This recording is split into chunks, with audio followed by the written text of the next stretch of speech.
আজ থেকে অনেক কাল আগের কথা। এক দূর দেশের এক ছোট্ট গ্রামে এক মহিলা তার মেয়ে আর এক সৎ মেয়েকে নিয়ে বাস করতেন। নিজের মেয়েটির নাম ছিল ললিতা আর সৎ মেয়েটির নাম ছিল লক্ষ্মী। ললিতা ছিল তার মায়ের মতোই অহংকারী, রাগী এবং স্বার্থপর, আর লক্ষ্মী ছিল ঠিক তার উল্টো, নম্র, শান্ত, দয়ালু এবং অপরূপ সুন্দরী। মা তার নিজের মেয়ে ললিতাকে খুব ভালোবাসতেন, কিন্তু লক্ষ্মীকে সব সময় অবহেলা করতেন। নিজের মেয়েকে ভালো ভালো খাবার খেতে দিতেন আর খুব ভালোবাসতেন, আর লক্ষ্মীকে শুধু ভাত খেতে দিত আর সব সময় গালমন্দ করত। ঘরের সমস্ত কাজ তাকে দিয়েই করাতো। লক্ষ্মীদের ঘর থেকে কিছু দূরে একটা ঝর্ণা ছিল, আর সেই ঝর্ণার ধারে একটি বটগাছ ছিল। লক্ষ্মী প্রত্যেক দিন সেই গাছের কাছে গিয়ে মনের দুঃখের সমস্ত কথা আপন মনে বলতো, কারণ তার দুঃখ শোনার মতো ওই গাছ ছাড়া আর কেউ ছিল না। এমনি একদিন সকালে, এই, তুই এখনো দাঁড়িয়ে আছিস কেন? যা, ঝর্ণা থেকে জল নিয়ে আয়। ঘরে এক ফোঁটা জল নেই। আচ্ছা মা, এখনই যাচ্ছি। লক্ষ্মী ভারী কলসি নিয়ে প্রায় 1 মাইল দূরের ঝর্ণার দিকে রওনা দিল। তারপরে সেই ঝর্ণার ধারে গাছের তলায় এসে দাঁড়ালো আর মনের সমস্ত দুঃখের কথা সেই গাছটিকে বলতে লাগলো। জানো বন্ধু, এই পৃথিবীতে তুমি ছাড়া আমার আর কেউ নেই। বাবা মা বেঁচে নেই। মা বাবা পাশে থাকলে হয়তো জীবনটা এমন হতো না। তারা চলে যাওয়ার পর থেকে আমার পৃথিবীটা কেমন যেন অন্ধকার হয়ে গেছে। আর আমার সৎ মা, তার চোখে আমার জন্য এক ফোঁটা মায়া নেই, আছে শুধু একরাশ ঘৃণা। সারাটা দিন হাড় ভাঙা খাটুনি খাটি, কিন্তু বিনিময়ে জোটে শুধু অবহেলা আর মারধর। পেটে খিদে নিয়ে যখন রাতে ঘুমানোর চেষ্টা করি, তখন চোখের জল ছাড়া আর কিছুই সঙ্গী থাকে না। আহারে, মেয়েটার কী দুঃখ! এই দুঃখ আমার আর সহ্য হচ্ছে না। এই মেয়েকে কিছু একটা সাহায্য আমাকে করতেই হবে। তারপরে সেই পরী একটি বুড়ির ছদ্মবেশ নিল আর লক্ষ্মীর কাছে এসে বলল, মা, আমি খুব তৃষ্ণার্ত, একটু জল খেতে দিবি? ও দিদিমা, নিশ্চয়ই দেব, আপনি একটু বসুন। সে যত্ন করে কলসিটি ধুয়ে পরিষ্কার করল। তারপর আস্তে আস্তে জল খাওয়াতে লাগলো। বৃদ্ধা জল খেয়ে তৃপ্তির নিঃশ্বাস ফেললেন। মা, তোর ব্যবহার দেখে আমি খুব খুশি হয়েছি। তুই শুধু সুন্দর নয়, তোর মনও সুন্দর। তাই আমি তোকে একটি আশীর্বাদ দিচ্ছি। তুই রাজরানী হবি, আর এখন থেকে তুই যখনই কথা বলবি, তোর মুখ থেকে মণি, মুক্ত আর হিরে বেরোবে। কিন্তু তুই রাজরানী হবার পর থেকে কথা বললে আর হিরে, মালিক, মুক্ত বেরোবে না। এ কথা বলেই বৃদ্ধা হঠাৎ অদৃশ্য হয়ে গেলেন। লক্ষ্মী অবাক হয়ে কিছুক্ষণ দাঁড়িয়ে রইলেন। তারপরে কিছু না বলে জল নিয়ে বাড়ির দিকে রওনা দিল।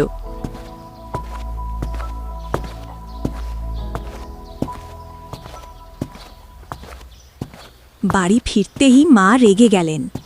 এই হতচ্ছাড়ি, এত দেরি হলো কেন? এত সময় কোথায় ছিলি? মা, আমাকে ক্ষমা করো, পথে এক বৃদ্ধা জল খেতে চেয়েছিলেন, তাই। সেই কথা শেষ করতে না করতে তার মুখ থেকে কয়েকটি হিরে আর মুক্তো মাটিতে পড়ে গেল। এই কি? এটা কিভাবে সম্ভব? মা, এক বৃদ্ধা আমাকে আশীর্বাদ করেছেন, যখনই আমি কথা বলবো তখনই আমার মুখ থেকে হিরে, মানিক, মুক্ত বেরোবে। তিনি আরও বলেছেন আমি রাজরানী হব।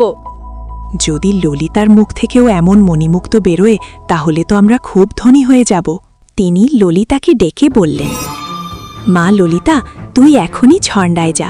সেখানে কেউ জল চাইলে তাকে ভালো করে জল খাওয়াবি। আমি যাব? অত দূরে? আমি পারবো না। কোনো কথা নয়, যা বলছি তাই কর। আর শোন, সেখানে গিয়ে যদি কোনো বৃদ্ধা মানুষকে দেখতে পাস, তাকে যত্ন করে জল খাওয়াবি আর বর চাইবি, মনে থাকি জানো? অগত্যা ললিতা একটি কলসি নিয়ে ঝর্ণার দিকে যায়। ঝর্ণার কাছে গিয়ে সে বিরক্ত হয়ে বসে রইল। মা, আমি খুব তৃষ্ণার্ত, একটু জল খেতে দিবি? আপনি কি নিজে জল নিতে পারেন না? আমি কি আপনার দাসী? তোর ব্যবহার খুবই খারাপ, তাই আমি তোকে শাস্তি দিচ্ছি। এখন থেকে তুই যখন কথা বলবি তোর মুখ থেকে সাপ আর ব্যাঙ বেরোবে।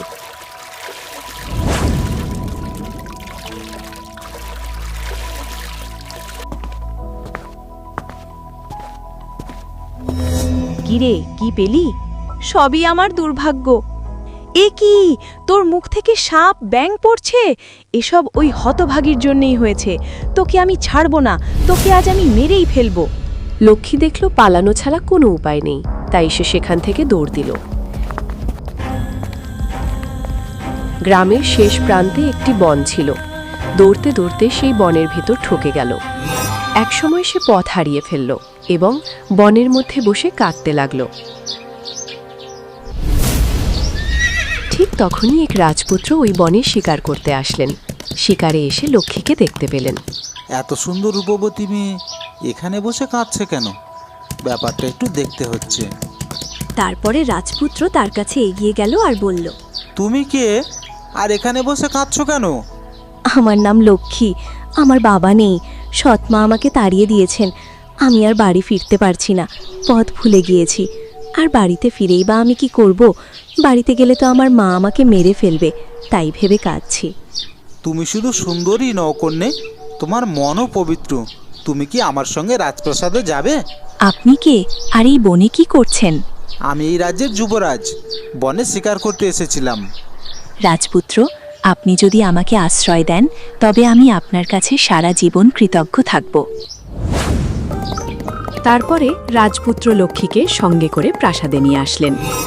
মহারাজ লক্ষ্মীর রূপ আর কথা বললে তার মুখ থেকে হিরে মুক্ত ঝরা দেখে অত্যন্ত খুশি হলেন এবং তাকে খুব যত্নে রাজপ্রাসাদে রাখলেন। লক্ষ্মীর মিষ্টি ব্যবহার, দয়া আর নম্রতার জন্য খুব অল্প সময়ের মধ্যেই সবার মন জয় করে নিল।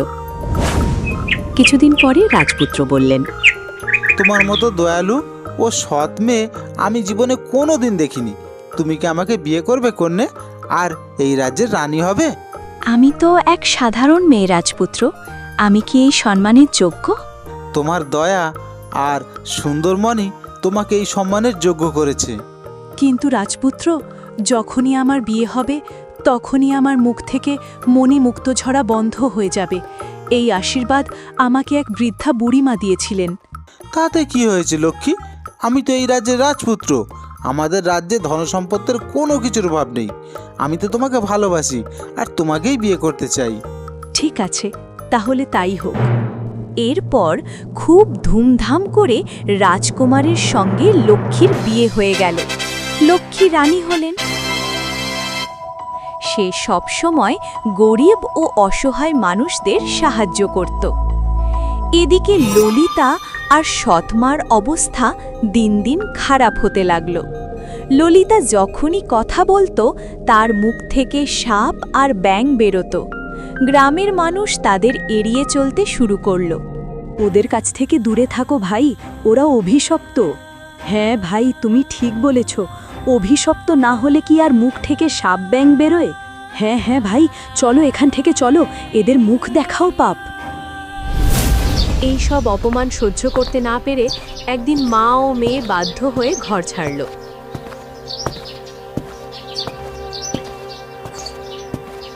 তারা হাঁটতে হাঁটতে একসময় ওই রাজ্যে এসে পৌঁছায় যে রাজ্যে লক্ষ্মী রানী হয়ে আছে।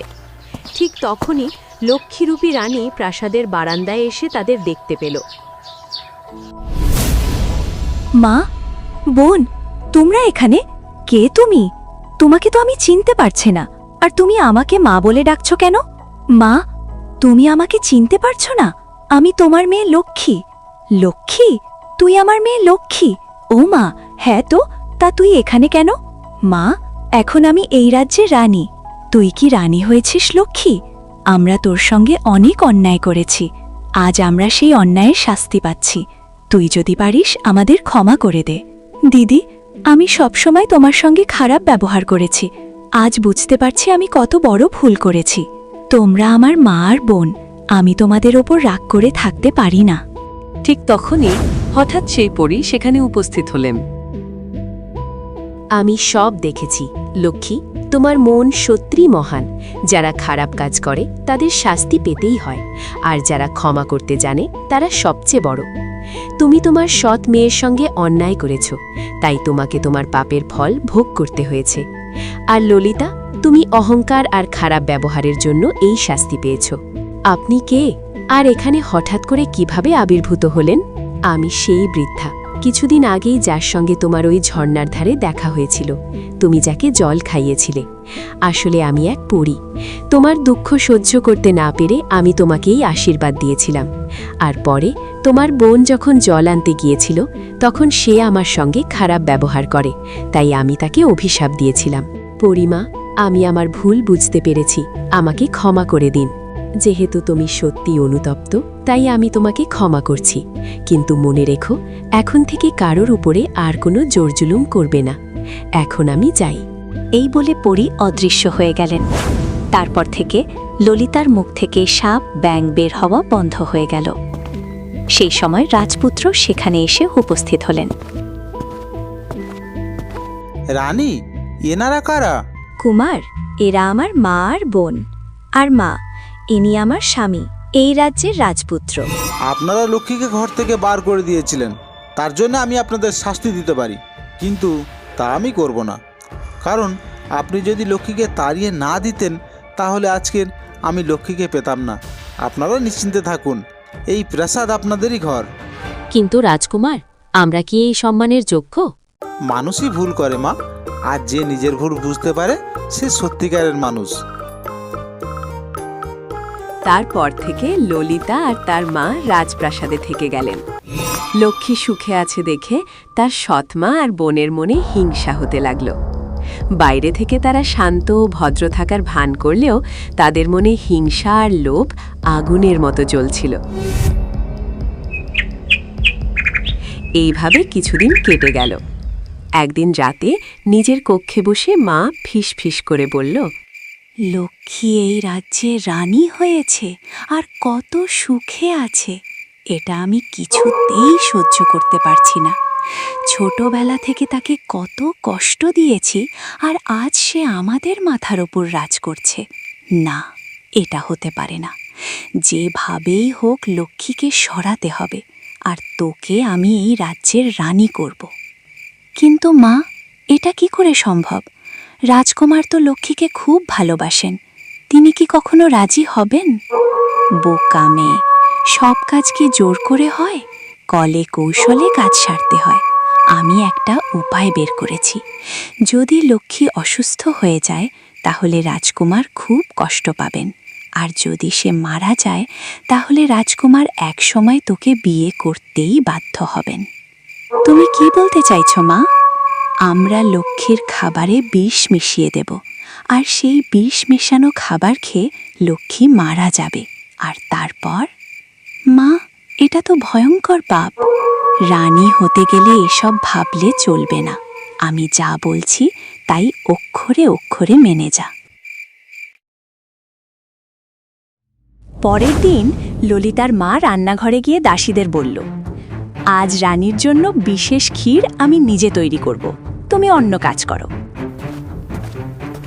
দাসী কিছু সন্দেহ না করে চলে গেল। তখন সে চুপি চুপি ক্ষীরের মধ্যে বিষ মিশিয়ে দিল। এরপর সেই ক্ষীর লক্ষ্মীর কাছে নিয়ে যাওয়া হলো। রানীমা, আপনার জন্য বিশেষ ক্ষীর পাঠানো হয়েছে। ঠিক আছে, রেখে দাও।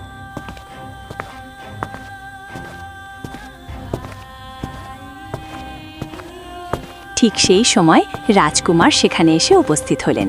লক্ষ্মী, আজ আমি তোমাকে নিজের হাতে খাইয়ে দেব। হঠাৎ পাশেই দাঁড়িয়ে থাকা একটি বিড়াল লাফিয়ে এসে একটু ক্ষীর খেতে লাগল। কিছুক্ষণের মধ্যেই বিড়ালটি নিস্তেজ হয়ে পড়ে গেল। এই ক্ষীরে নিশ্চয়ই বিষ আছে। সৈন্যরা, এই ক্ষীর কে তৈরি করেছে তাকে এক্ষুনি আমার সামনে নিয়ে এসো। তারপরে সেই রান্নার দাসীকে সেখানে নিয়ে আসা হলো। এই ক্ষীর কি তুমি তৈরি করেছো? না মহারাজ, এই ক্ষীর আমি তৈরি করিনি, এই ক্ষীর তৈরি করেছে রানীমার মা। যাও, ওনাকে এক্ষুনি আমার সামনে নিয়ে এসে হাজির করো। তারপরে লক্ষ্মীর সৎমাকে সেখানে হাজির করা হলো। সত্যি কথা বলুন, এই ক্ষীরে তুমি কি বিষ মিশিয়েছিলে? সত্যি কথা বলো, নইলে কিন্তু এক্ষুনি মাথা কাটা যাবে। না মহারাজ, আমি কেন বিষ মেশাতে যাব? লক্ষ্মী তো আমার মেয়ে। না মহারাজ, ইনি মিথ্যা কথা বলছেন। আমি নিজে দেখেছি ওনাকে খাবারে বিষ মেশাতে। এখন আপনি কি বলবেন? এখনও সত্যি কথা বলুন, নইলে কিন্তু গর্দান যাবে। মহারাজ, আমাকে ক্ষমা করুন। আমি হিংসার বশে এই কাজ করেছি। আমি চেয়েছিলাম আমার মেয়ে রানী হোক। মহারাজ, আমাকে ক্ষমা করুন। মহারাজ, আমিও ভুল করেছি, আমাকেও ক্ষমা করুন। আমি রানী হওয়ার লোভে মায়ের সঙ্গ দিয়েছি। দিদি, আমাকে ক্ষমা করে দাও। আমি তোমার সুখ সহ্য করতে পারিনি, কিন্তু আজ বুঝতে পারছি আমি কত বড় ভুল করেছি। হিংসা আর লোভ মানুষকে নিজের মানুষ থেকেও দূরে সরিয়ে দেয়। তুমি যদি আমাকে ভালোবাসতে, তাহলে আজ এই দিন দেখতে হতো না। আইন অনুযায়ী তোমাদের মৃত্যুদণ্ড পাওয়ারই কথা, কিন্তু রানী লক্ষ্মীর হৃদয়ে দয়ায় ভরা, তাই আমি তোমাদের প্রাণদণ্ড দিচ্ছি না। আজ থেকে ললিতা আর তার মাকে এই রাজ্য থেকে নির্বাসন দেওয়া হলো। তারা সারা জীবন এই রাজ্যের বাইরেই থাকবে, এটাই তাদের শাস্তি। দিদি, তোমার দয়ার কথা আমি কখনো ভুলব না। যদি পারো আমাদের ক্ষমা করে দিও। আমি তোমাদের ক্ষমা করেছি। আমি শুধু চাই তোমরা নতুন জীবন শুরু করো এবং ভালো মানুষ হও। ললিতা আর তার মা মাথা নিচু করে রাজ্য ছেড়ে চলে গেল।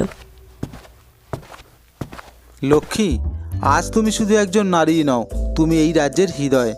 তোমার দয়া আর সততা এই রাজ্যকে মহান করে তুলেছে। এরপর থেকে লক্ষ্মী আর রাজকুমার একসঙ্গে ন্যায়, দয়া এবং ভালোবাসা দিয়ে রাজ্য শাসন করতে লাগলেন। আর ললিতা ও তার মা তাদের ভুল বুঝতে পেরে সারা জীবন অনুশোচনায় কাটালো।